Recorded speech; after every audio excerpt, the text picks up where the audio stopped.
नमस्कार, संभव क्लासेज में आपका हार्दिक स्वागत है। लास्ट क्लास के अंदर अपन ने एक नए टॉपिक की शुरुआत की थी और टॉपिक का नाम था अपना क्रिस्टोफर सिंबल्स। क्रिस्टोफर सिंबल्स कितने टाइप के होते हैं? दो टाइप के अपन ने क्रिस्टोफर सिंबल पढ़े हैं। एक तो था अपना फर्स्ट काइंड क्रिस्टोफर सिंबल और एक था अपना सेकंड काइंड क्रिस्टोफर सिंबल।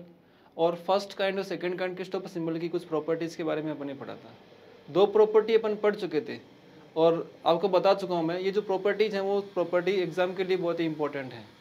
मतलब हर एग्जाम के अंदर इन प्रॉपर्टीज में से एक प्रॉपर्टी एग्जाम में पूछी जाती है। ठीक है, तो ध्यान से देखें।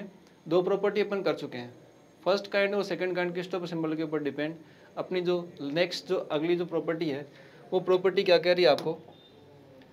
वो प्रॉपर्टी आपको ये कह रही है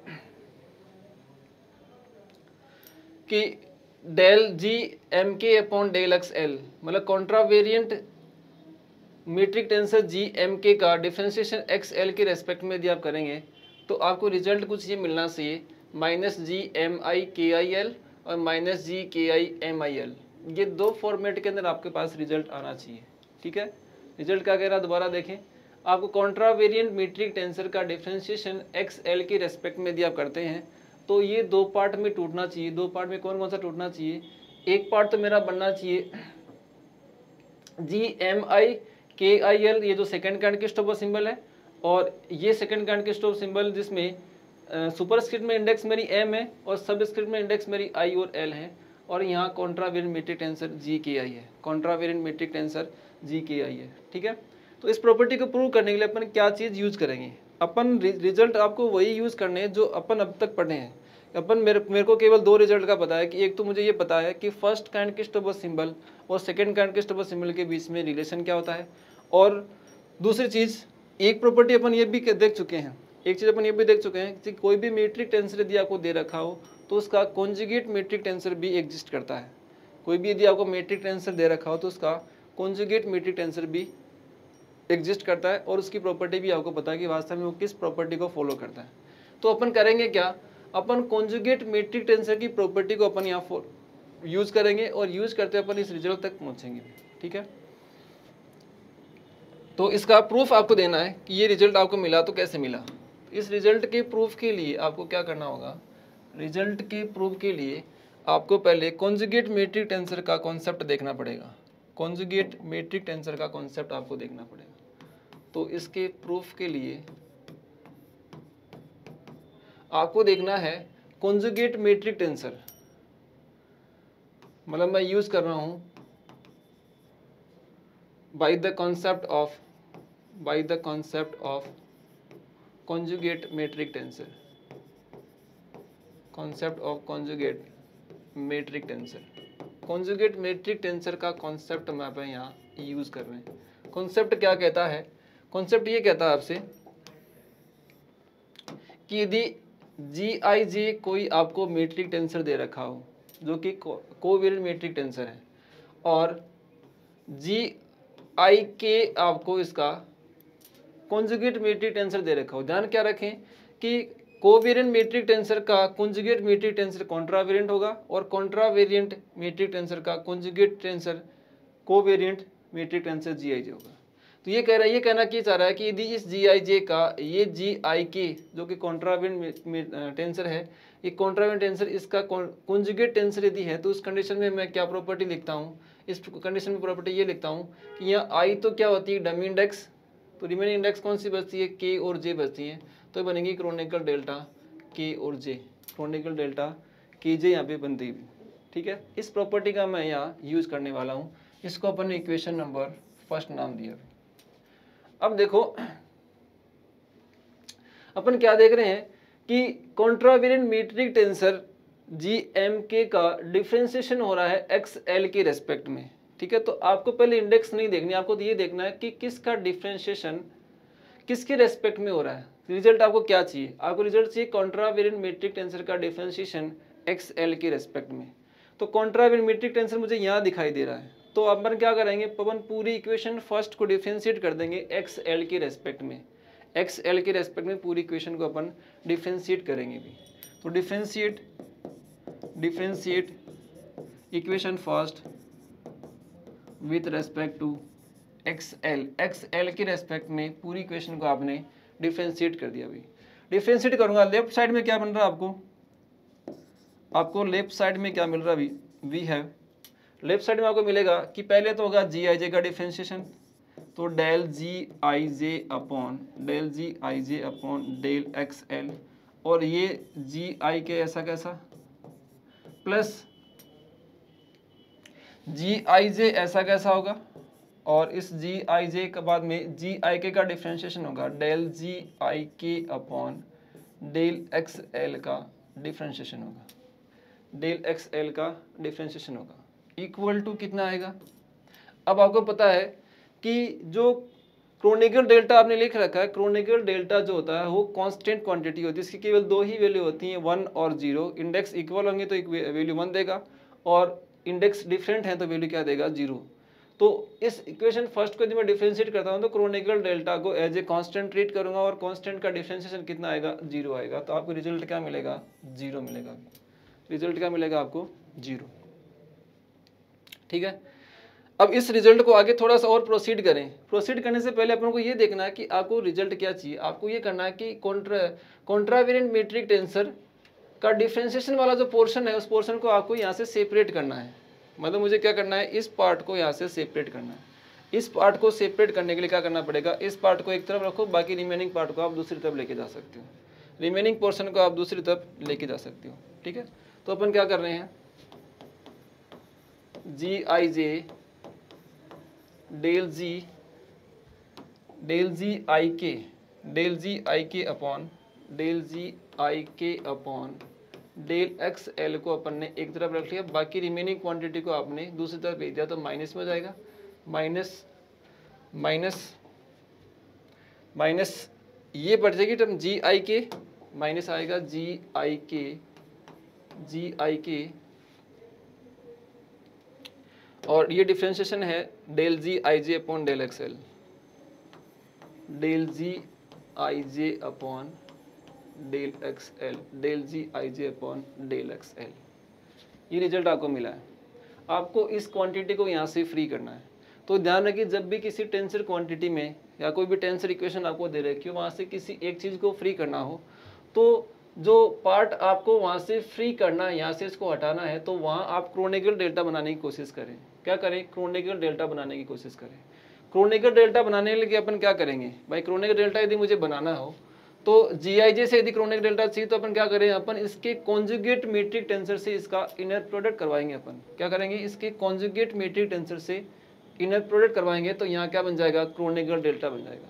मतलब अपन कौन सा कॉन्सेप्ट यूज कर रहे हैं, कॉन्जुगेट मीट्रिक टेंसर का कॉन्सेप्ट अपन यूज कर रहे हैं। ठीक है, तो अपन क्या कर रहे हैं, पूरी इक्वेशन को मैंने मल्टीप्लाई कर दिया, इनर प्रोडक्ट करवाया मैंने, मैं मल्टीप्लाई कर रहा हूँ। क्या मल्टीप्लाई कर रहा हूँ भाई, मल्टीप्लाई बाई जी, मैं मल्टीप्लाई कर रहा हूँ उसको, multiply by g i m, contravariant metric tensor g i m से मैंने इसको मल्टीप्लाई कर दिया। अब आपको ये ध्यान रखना, क्वेश्चन आपका ये बनता है कि आपको कैसे पता चलेगा कि अपन किसी जिस कॉन्ट्रावेरिएंट मीट्रिक टेंसर से अपन मल्टीप्लाई करें उसमें मैं कौन सी इंडेक्स काम में लूँ। तो ये ध्यान ये रखना है कि जहाँ क्रोनिकल डेल्टा बनाना है आपको, वहाँ आपको एक इंडेक्स सेम रखनी पड़ेगी। तो मैंने क्या किया, इसमें से एक इंडेक्स आई मैंने सेम रखी, बाकी रिमेनिंग इंडेक्स आप कुछ भी यूज करो, कोई फर्क नहीं पड़ेगा इससे। ठीक है, तो अपन ने जी आई एम से मल्टीप्लाई कर दिया, जी आई एम से मैंने मल्टीप्लाई कर दिया पूरी इक्वेशन को, del g i k upon del x L, del g i k upon del x l. ठीक है, equal to minus g i k है, ये जी आई के है, और इसके साथ में आ जाएगा जी आई एम। मतलब मैंने इस क्वांटिटी से मल्टीप्लाई किया, ये ध्यान रखना आप, इस क्वांटिटी से मैंने पूरी इक्वेशन को मल्टीप्लाई किया। ठीक है, अब देखो भाई, कॉन्जुगेट टेंसर का यदि मैं कॉन्सेप्ट यहाँ यूज करता हूँ तो g i m into covariant g i j, i index यहाँ डमी इंडेक्स है, और यहाँ पे क्रोनिकल डेल्टा बन जाएगा कौन सा, क्रोनिकल डेल्टा एम जे बनेगा। कौन सा बनेगा, क्रोनिकल डेल्टा एम और जे, एक मिनट, यदि मैं इसको मल्टीप्लाई करता हूँ इसके अंदर मैं क्या कर रहा हूँ, इसको मैं जी जे एम से मल्टीप्लाई कर रहा हूँ, इस इक्वेशन को मैं, क्योंकि क्रोनिकल डेल्टा फिर अप्लाई भी करना पड़ेगा, यहाँ अप्लाई नहीं हो पाएगा। अप्लाई तब हो पाएगा जब क्रोनिकल डेल्टा में एक इंडेक्स ऐसी हो जो मुझे इस रिमेनिंग क्वांटिटी के अंदर दिखाई देती हो। एक इंडेक्स ऐसी होनी चाहिए जो रिमेनिंग क्वांटिटी के अंदर दिखाई दे रही है, आपको नहीं दे रही है रिमेनिंग क्वांटिटी के अंदर। इसका मतलब मैं क्या करूँगा, मैं पूरी इक्वेशन को मल्टीप्लाई कर रहा हूँ, इनर प्रोडक्ट करवा रहा हूँ।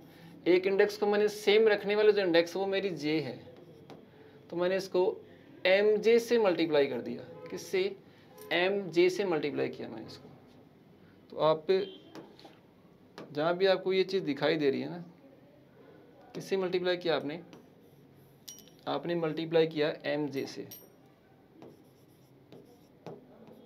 एम जे से मल्टीप्लाई किया आपने।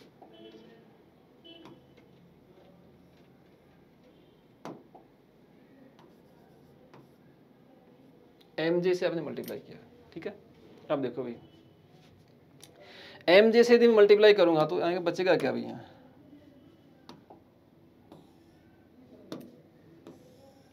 अब देखो आप, जब मैं इस जी एम जे को यदि जी आई जे से मल्टीप्लाई करूंगा तो जे तो डमी इंडेक्स है, यहाँ क्रोनिकल डेल्टा बन जाएगा M I.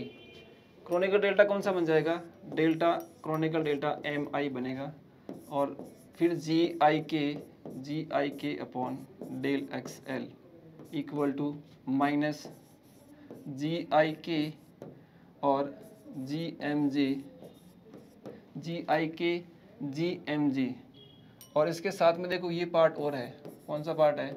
Del g i j upon del x L, del g i j upon del x l, ठीक है। देखो भाई, क्रोनिकल डेल्टा को मैं यहाँ अप्लाई कर रहा हूँ। क्रोनिकल डेल्टा को अप्लाई करने का मतलब इसकी वैल्यू 1 कब होगी? जब दोनों इंडेक्स इक्वल होगी। तो आई इक्वल टू मैं एम करूँगा, इसमें आई इक्वल टू मैं एम करूँगा। आई इक्वल टू एम जैसे करूँगा तो मेरा रिजल्ट क्या बनेगा? डेल जी एम के upon del x L, del G M के अपॉन डेल एक्स एल बनेगा। डेल जी एम के अपॉन डेल जी एम के अपॉन डेल एक्स एल बनेगा, इक्वल टू, यहाँ देखो ये चल रहा है del g i j upon del g i j upon del x L, del g i j upon del x l, minus g i k, minus g i के and G M J, ji i k और G M जे, ठीक है। अब ये चीज देखो आप, del g i j upon del x L, del g i j upon del x l, इस चीज की जगह आपने देखा होगा ये प्रॉपर्टी अपन पढ़ चुके हैं।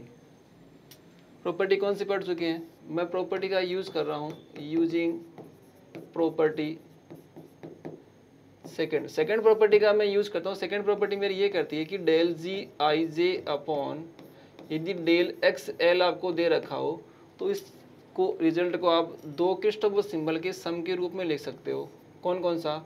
एक तो आएगा I L comma J, I L comma J, plus एक आएगा J L comma I, J L comma I, J L comma I. तो थर्ड प्रॉपर्टी का मैं, सेकंड प्रॉपर्टी का मैंने यहाँ यूज़ किया है, और सेकंड प्रॉपर्टी का मैं यूज़ करूँगा तो इसके मल्टीपल में दो क्रिस्टोफर सिंबल लिखे जाएंगे। कौन कौन से? एक तो लिखा जाएगा i L comma J, I L comma J plus j L comma i, i L comma J plus j L comma i, ये दो क्रिस्टोफर सिंबल। मतलब मैंने इस क्वांटिटी की जगह क्या यूज़ किया? मैंने प्रॉपर्टी सेकंड का यूज़ किया। सेकंड प्रॉपर्टी का यूज़ करूँगा तो मैं इस डेरिवेटिव को दो क्रिस्टोफर सिंबल के सम की फॉर्म में लिख सकता हूँ। तो ये दो क्रिस्टोफर सिंबल आपके सम की फॉर्म में आ गए, ठीक है। अब इस क्वांटिटी को आप अंदर मल्टीप्लाई कर दो। इस क्वांटिटी को यदि मैं मल्टीप्लाई करूँगा तो देखो क्या आएगा, इक्वल टू ये माइनस जी एम जे और जी आई के माइनस,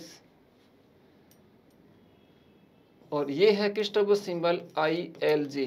पहले क्रिस्टोफर सिंबल के साथ में दोनों टर्म आएंगी, फिर दूसरे क्रिस्टोफर सिंबल के साथ में भी दोनों टर्म आएंगी, जी आई के और J L I, JLI JLI। ठीक है, अब देखो भाई, अब आपको ये देखना है कि मेरे को जो रिजल्ट चाहिए उस रिजल्ट के अंदर आपके दो तरह के क्रिस्टोफर सिंबल दिख रहे हैं, दो क्रिस्टोफर सिंबल दिख रहे हैं सेकंड काइंड के, और इसके मल्टीपल में कुछ ये दिख रहा है मुझे, मतलब मुझे सेकंड काइंड क्रिस्टोफर सिंबल बनाना है, मुझे सेकंड काइंड क्रिस्टोफर सिंबल बनाना है। और मुझे मिल क्या रहा है, आपको अपन को ये मिल रहा है, ये फर्स्ट काइंड क्रिस्टोफर सिंबल है, कॉन्ट्रावेरिएंट टेंसर से मल्टीप्लाई हो रहा है। ये first kind Christoffel symbol contravariant metric tensor से मल्टीप्लाई हो रहा है। और आपको पता है कि फर्स्ट काइंड क्रिस्टोफर सिंबल और सेकंड काइंड क्रिस्टोफर सिंबल के बीच में एक रिलेशन होता है, वो रिलेशन आपको पता होना चाहिए। मतलब मैं वो रिलेशन यदि यूज करता हूँ तो मेरे को मिलता क्या है कि फर्स्ट काइंड क्रिस्टोफर सिंबल और second kind Christoffel symbol, first kind Christoffel symbol और सेकंड काइंड क्रिस्टोफर सिंबल। मतलब यदि मैं ये लिखूं कि LIJ, यदि मेरे पास कोई सेकंड काइंड क्रिस्टोफर सिंबल है तो वो किस फॉर्म में लिखा जाएगा, वो लिखा जाएगा GLK IJ की फॉर्म में लिखा जाएगा। तो इस तरह का रिजल्ट जो भी कोई दिखाई दे आपको, तो किस तरीके से आइडेंटिफाई करेंगे आप, आपको ये देखना है कि कोमा की बादगी इंडेक्स कौन सी है, वो कॉमन बननी चाहिए, कोमा के बादगी इंडेक्स कॉमन बननी चाहिए, और रिमेनिंग इंडेक्स जो आएगी वो सेकंड काइंड क्रिस्टोफर सिंबल के अपर आएगी, और कोमा से पहले की जो दो इंडेक्स हैं वो सेकंड काइंड क्रिस्टोफर सिंबल में सबस्क्रिप्ट में कह सकता हूँ, या फिर मैं कह रहा हूँ कि वो नीचे की तरफ आएंगे आपके। तो अब यहाँ देखो आप, कोमा के बाद की इंडेक्स J दिख रही है मुझे, कोमा के बाद की इंडेक्स मुझे J दिख रही है, और ये J इंडेक्स मुझे इस कॉन्ट्रावेरिएंट मैट्रिक टेंसर के साथ में दिख रही है मुझे, और ये J इंडेक्स यहाँ पे कॉमन है। तो इस को आप इसके साथ में कंबाइन करके देखें, मतलब मैं क्या कंबाइन करके देख रहा हूँ, मैं कंबाइन करके देख रहा हूँ इस रिजल्ट को इसके साथ में, इसके साथ में जब मैं कंबाइन करूँगा तो क्या होगा, J इंडेक्स देखो मेरी कोमा के बाद की इंडेक्स डमी इंडेक्स बन रही है, बाकी रिमेनिंग इंडेक्स कौन सी बच रही है, M बच रही है।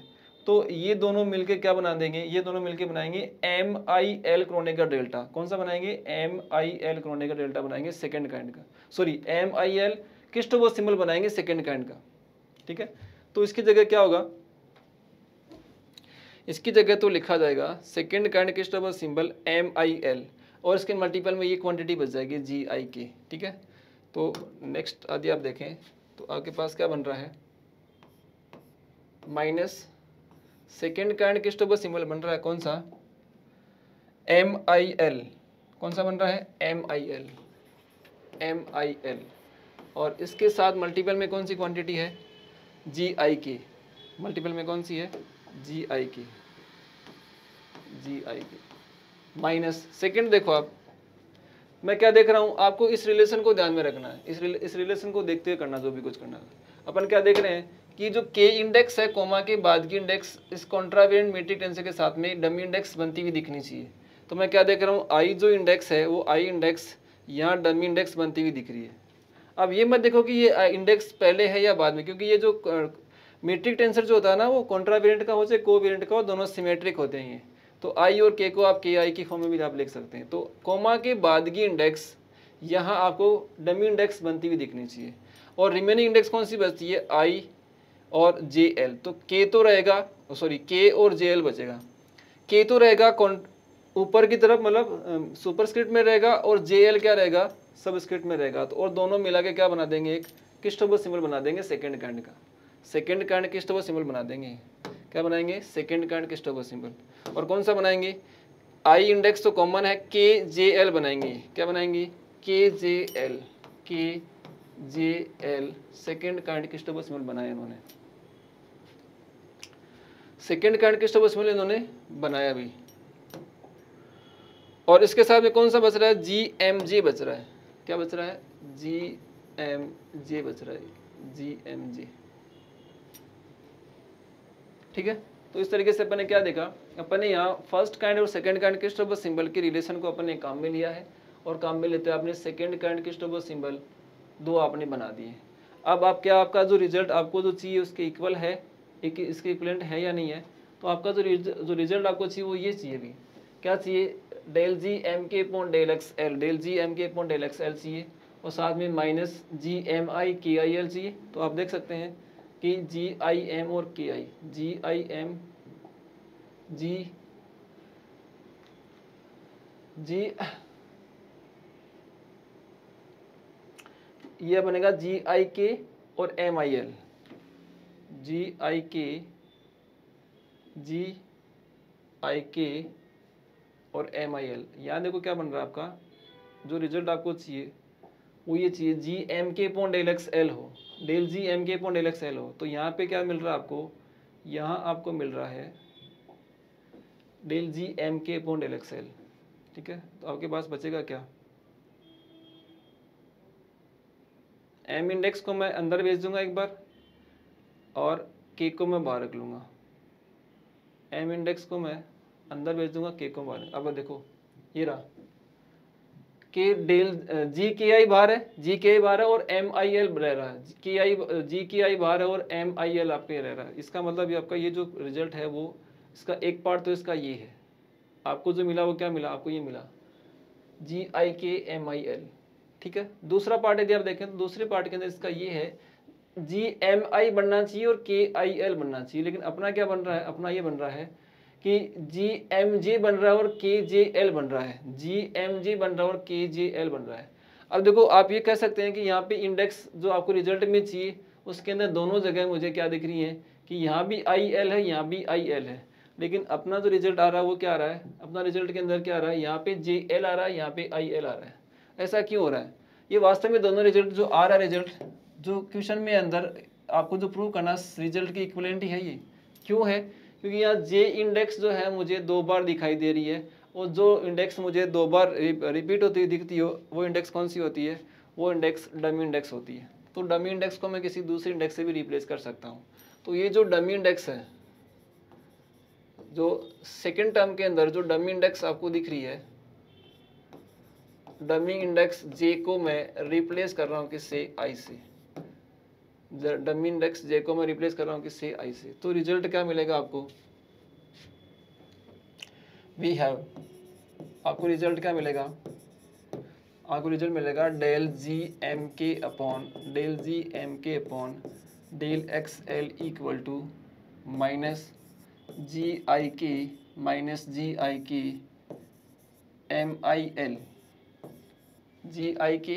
MIL और माइनस G, यहाँ मैंने J इंडेक्स की जगह क्या कर दिया, I कर दिया, तो GMI और KIL, J को मैंने क्या कर दिया, L कर दिया, I कर दिया अभी। तो ये रिजल्ट आपको चाहिए था और ये रिजल्ट आपको मिल चुका अभी। तो ये है अपनी प्रॉपर्टी थर्ड, इंपॉर्टेंट प्रॉपर्टी है, मतलब फर्स्ट और सेकंड प्रॉपर्टी ज़्यादा एग्जाम में नहीं पूछी जाती हैं, ज़्यादा एग्जाम पूछी जाती हैं एक तो थर्ड प्रॉपर्टी और एक इसके बाद में आएगी फोर्थ प्रॉपर्टी, जो कि काफ़ी बार एग्जाम के अंदर पूछी जाती हैं। ठीक है, तो ये था del GMK/Δxl equal to minus GIK MIL और माइनस GMI KIL। अब आपको प्रॉपर्टी याद कैसे रखें, मेमोराइज कैसे रखें, तो इस प्रॉपर्टी को याद रखने के लिए आप ये ध्यान रखें कि जब भी मेरे को कॉन्ट्रावेरिएंट मीट्रिक टेंसर का डिफरेंशिएशन दे रखा हो, कॉन्ट्रावेरिएंट मीट्रिक टेंसर का डिफरेंशिएशन दे रखा हो, तब मेरे क्रिस्टोफर सिंबल जो आएंगे वो सेकंड काइंड के क्रिस्टोफर सिंबल आएंगे और उसके साथ में कॉन्ट्रावेरिएंट मीट्रिक टेंसर मिलेगा। आपको क्या मिलेगा, कॉन्ट्रावेरिएंट मीट्रिक टेंसर मिलेगा। अब आप यूँ देखो कि रिजल्ट किस तरीके से लिखोगे आप, M और K मुझे यहाँ पे ऊपर इंडेक्स दिख रही है और L इंडेक्स मुझे नीचे दिख रही है, M और K सुपरस्क्रिप्ट में दिख रही है और L क्या दिख रही है, मुझे नीचे की तरफ दिख रही है, मतलब सबस्क्रिप्ट में दिख रही है। तो आपको ये ध्यान रखना है कि जब भी मैं क्रिस्टोफर सिंबल के अंदर या कहीं भी इंडेक्स लिखूं तो M और K मुझे कॉन्ट्रावेरिएंट में ही दिखनी चाहिए, M और K मुझे कॉन्ट्रावेरिएंट में ही दिखनी चाहिए। ठीक है, और L मुझे नीचे दिखनी चाहिए। तो आप देख सकते हैं L जो इंडेक्स है वो दोनों क्रिस्टोफर सिंबल के अंदर आपको कॉमन दिख रही है और वो नीचे की तरफ ही दिख रही है, यहाँ दिख रही है नीचे की तरफ। ठीक है, ध्यान रखिए क्रिस्टोफर सिंबल में जो नीचे इंडेक्स दिख रही है वो सबस्क्रिप्ट की इंडेक्स होती है, जो ऊपर दिख रही है वो सुपरस्क्रिप्ट की इंडेक्स होती है। ठीक है, मतलब ये एज ए कॉन्ट्रावेरिएंट को शो करती है और नीचे वाले इंडेक्स कोवेरिएंट को शो करती है। ठीक है भाई, अब किस तरीके से याद रखें, क्रिस्टोफर सिंबल तो 2 आने, करना क्या आपको, इस G को यहाँ लिखना है माइनस साइन के साथ में, और एक बार तो क्या करूँगा मैं M को अंदर भेजूंगा क्रिस्टोफर सिंबल की, M को अंदर भेज दिया तो इसकी जगह मुझे कोई दूसरी इंडेक्स यूज़ करनी पड़ेगी। दूसरी इंडेक्स मैंने कौन सी यूज़ की, यहाँ पे I यूज़ किया, और जो इंडेक्स आप I यहाँ यूज़ करें वही इंडेक्स आप I यहाँ भी यूज़ कर लें, मतलब इस इंडेक्स को डमी बनाना है क्योंकि आपने अपनी तरह से इंडेक्स यूज़ की है। अब देखो M की पोजीशन भी ऊपर है, K की पोजीशन भी ऊपर है और L की पोजीशन भी, L की पोजीशन नीचे है। तो जिस पोजीशन पे जो इंडेक्स दिख रही है उसकी पोजीशन चेंज नहीं होनी चाहिए। और बारी बारी से मैं क्या करूँगा, एक बार तो मैंने एम इंडेक्स को अंदर भेज दिया, के को मैंने बाहर रख लिया। एम को जैसे मैंने अंदर भेजा तो आई इंडेक्स मैंने दूसरी यूज़ की डमी इंडेक्स, और वो डमी इंडेक्स मैंने किस टर्बो सिंबल के अंदर भी यूज़ कर ली। सेम उसी तरीके से मैं क्या कर रहा हूँ, यहाँ तो मैंने एम को भेजा अंदर, और यहाँ मैं क्या कर रहा हूँ, के इंडेक्स को अंदर भेज रहा हूँ, तो के की जगह दूसरी इंडेक्स आई आ जाएगी, और ये आई इंडेक्स मैं यहाँ किस टर्बो सिंबल के अंदर यूज़ कर लूँगा। तो इस तरीके से कॉन्ट्रावेरिएंट मीट्रिक टेंसर का डिफरेंशिएशन यदि आपको दे रखा हो तो उसका रिजल्ट आता है सेकंड काइंड किस टर्बो सिंबल के साथ में मल्टीपल में आपको दिखेंगे कॉन्ट्रावेरिएंट मीट्रिक टेंसर्स। तो बारी बारी से आप एक बार तो एम इंडेक्स को अंदर भेज देंगे, एक बार आप के इंडेक्स को अंदर भेज देंगे। जिस इंडेक्स को अंदर भेज रहे हैं उसकी जगह डमी इंडेक्स यूज करें, और वही डमी इंडेक्स सेकंड काइंड किस टर्बो सिंबल के सबस्क्रिप्ट के अंदर आप या नीचे की तरफ आपको वो इंडेक्स यूज करनी है। ठीक है, तो ये थी अपनी प्रॉपर्टी जो कि सॉरी सेकंड प्रॉपर्टी थी, थर्ड प्रॉपर्टी थी अपनी। तो प्रॉपर्टी का प्रूफ एग्जाम में पूछा जाता है, और ये प्रॉपर्टी काफ़ी बार मतलब इंपॉर्टेंट प्रॉपर्टी है और बहुत बार एग्जाम में पूछी जाती है। इंपॉर्टेंट प्रॉपर्टी है और बहुत बार एग्जाम के अंदर पूछी जाती है। ठीक है, इस प्रॉपर्टी के बाद में एक प्रॉपर्टी और है, फोर्थ प्रॉपर्टी, और वो प्रॉपर्टी थोड़ी सी लेंथी प्रॉपर्टी है, तो उसके लिए आपको एक थोड़ी सी लंबी क्लास चाहिए होगी। तो आज के लिए अपन इतना ही करेंगे, बाकी अपन करेंगे नेक्स्ट क्लास के अंदर। Thank you.